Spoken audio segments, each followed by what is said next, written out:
students, I welcome you all to today's session. I hope all of you are doing perfect at your places. Today's topic is the aquatic world. Things to learn: aquatic plants, aquatic animals, malaria. You already know that nearly 3/4 of the Earth's surface is covered with water. Millions of varieties of plants and animals live in the oceans, rivers and lakes. In fact, life is believed to have started in the water.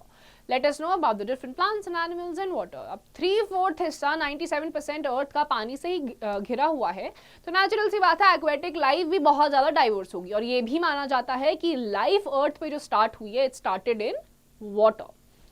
Aquatic plants.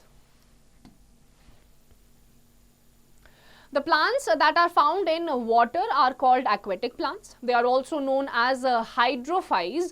We see them growing in ponds, lakes and on the seabed. They might be floating, fixed, submerged or plants that are found near water bodies. जितने भी plants आपके पानी में होते हैं, water beds पे होते हैं, उनको aquatic plants कहा जाता है. इन्हें hydrophytes भी कहा जाता है.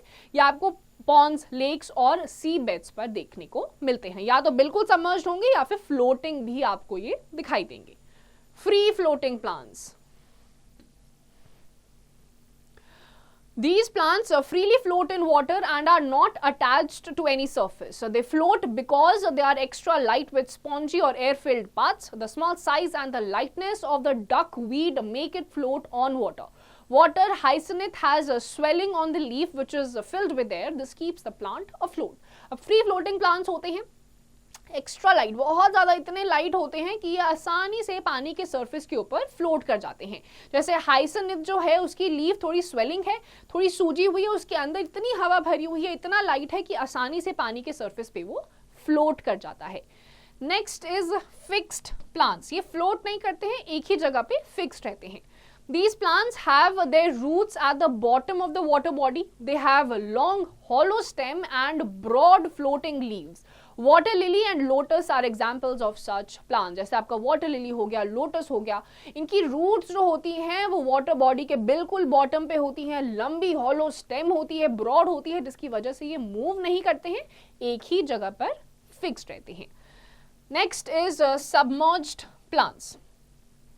Plants that grow under the water are called submerged waters. अब जो plants आपके पानी के surface के नीचे डूबे हुए होते हैं उनको आप submerged plants बोलते हैं.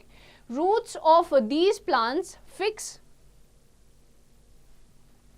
themselves to the bottom of the water body. They are able to float due to their narrow leaves and spongy stem. Hydrelia, Vesillaria and tape grass are examples of such plants. फिर आ जाते हैं आपके submerged plants जो कि पानी के surface के बिल्कुल नीचे होते हैं. ये आसानी से float भी कर सकते हैं क्योंकि इनकी जो leaves होती हैं narrow, पतली होती हैं और spongy होती हैं. Next is weeds. Unwanted plants growing in an area are called weeds. They grow and reproduce rapidly in great number. Water hyacinth is an aquatic weed. Its dense growth blocks waterways for navigation. Every year, a large amount of money is spent on weed control, that is removal of weeds. फिर आ जाते हैं weeds. Unwanted plants होते हैं, इनको weeds कहा जाता है. ये इतने ज़्यादा रैपिडली ग्रो करते हैं और ये वाटर नेविगेशन को रोक देते हैं, इसीलिए हर साल बहुत सारा पैसा इस पे लगाया जाता है ताकि वीड्स को रिमूव करा जा सके. Let's no. The largest aquatic plant is the Amazon water lily and the smallest is the duckweed. तो लार्जेस्ट aquatic plant में आपका आ जाता है Amazon water lily और सबसे छोटा होता है duckweed. Aquatic animals. Animals that live in water are called aquatic animals. Let us take a look at some aquatic animals. जितने भी animals आपके पानी में रहते हैं उनको आप aquatic animals बोलते हैं. Fish have well-developed gills that help them to breathe in water and fins that help them to swim and a streamlined body to move freely in water. Fishes जो aquatic animal है, gills इनकी बहुत ज़्यादा develop होती हैं जिससे कि ये डिजॉल्व्ड ऑक्सीजन अपने अंदर ले पाते हैं, ब्रीथ कर पाते हैं. फिन्स होते हैं ताकि स्विम कर पाएं और स्ट्रीमलाइंड इनकी बॉडी होती है ताकि बहुत आसानी से ये पानी में फ्लोट कर सके. Dolphins, seals, sea lions, walruses and whales also live in water, but they are not fishes. They have no gills like fish. They have to come up to the water surface to breathe from time to time. They give birth to babies and feed their young ones with their own milk. Therefore, they are mammals like us. अब dolphins, seals, sea lions, walruses, whales, ये सारी भी aquatic animals है, but they are not fishes. इनके पास gills नहीं होते हैं. इनको time to time water surface से ऊपर लैंड पे आना पड़ता है ताकि ब्रीद इन कर सके, और बिल्कुल मैमल्स की तरह ये अपने यंग वंस को बर्थ देते हैं और अपना ही दूध पिलाकर ये उनको बड़ा करते हैं. Lobsters, shrimps, crayfish and crabs are water animals, also known as crustaceans, as they have a hard shell on their body. Their special limbs help them swim. They usually breathe through their gills. अब lobsters हो गए, जैसे यहाँ पर है shrimp, crayfish, crab, इनकी outer skin बहुत ज़्यादा हार्ड होती है, क्रस्टी होती है, इसलिए इनको क्रस्टेशियंस भी कहा जाता है. एंड इनके पास स्पेशल लिम्स होते हैं जिसकी मदद से ये बहुत आसानी से स्विम कर सकते हैं. Many birds like ducks, kingfishers, geese and pelicans are called water birds. अब कुछ birds water birds भी होती हैं, जैसे कि ducks, kingfishers, geese and pelicans. They feed on fish and other small insects found in water. Water birds have webbed feet which help them to stand, walk and swim in water. अब ये जो ducks, kingfishers, गीज, pelicans जैसी water birds हैं, ये fishes और छोटे छोटे insects जो पानी में पाए जाते हैं उन पे फीड करती हैं, और इनके वेब्ड फीड होते हैं. वेब फीड कैसे होते हैं? इस तरीके से इनके वेब्ड फीड होते हैं, जिसकी मदद से ये चल भी सकती हैं और स्विम भी कर सकती हैं. Animals like frog, toads and salamanders can live both on land and in water.